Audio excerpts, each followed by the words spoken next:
What's up guys, One Way Up here back with another video, and in this video I'll be talking about beating yourself up.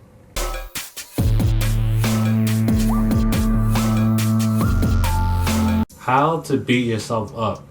This is definitely something you're never going to hear, because growing up and at different points in our lives we hear the complete opposite, which is don't beat yourself up.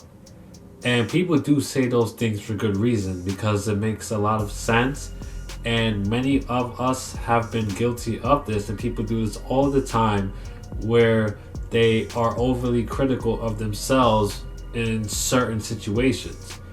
These situations could be things like when you try something new for the first time, you get rejected, you fumble while you're playing a sport like football, or you airball a free throw if you're a sports player, or it could simply be you're giving a speech and you just freeze up. So for situations like these, a lot of people, including me myself, have been overcritical of ourselves for messing up. And that's basically you just being a human being.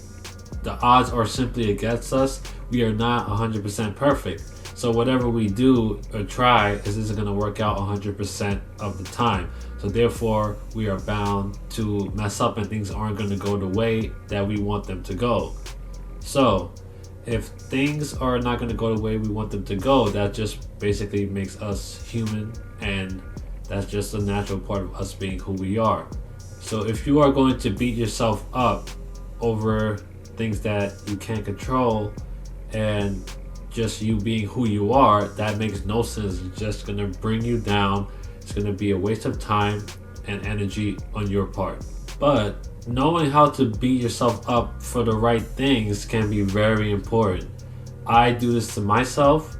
Normally when things don't go right and I'm reevaluating a situation or something that happened, I'm more of a visual thinker and processor.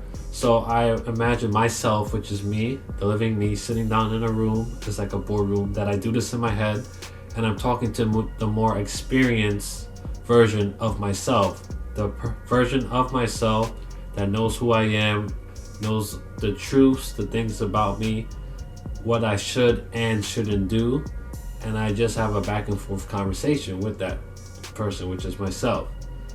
So you, as a human being, you know yourself better than everybody or anyone else on this planet, no matter how close they are to you.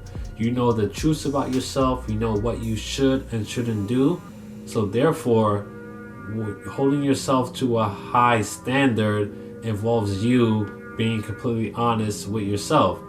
And once you are honest with yourself, you know when exactly you need to beat yourself up and not settle for less.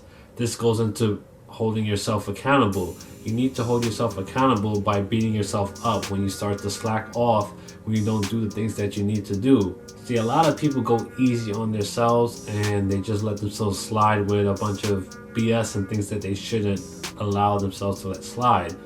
What I'm telling you is that you need to fear yourself. You need to hold yourself to a high accountability, because you know yourself, you know the truth about yourself, you know what you should and shouldn't do. So in the back of your mind, whenever you think about slacking off or not focusing on something that you need to be doing, you need to be scared of having to deal with the consequences of what comes from you slacking off.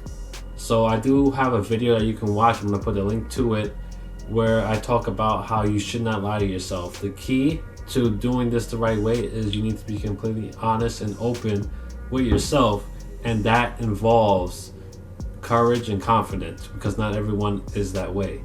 So with that being said, I want you guys to think about that. Hold yourself to extremely high accountability, so that when you do mess up, you beat the hell out of yourself. You fear yourself so that you don't make mistakes that you should not be making. Now with that being said, thank you guys for watching, and I'll see you in the next video.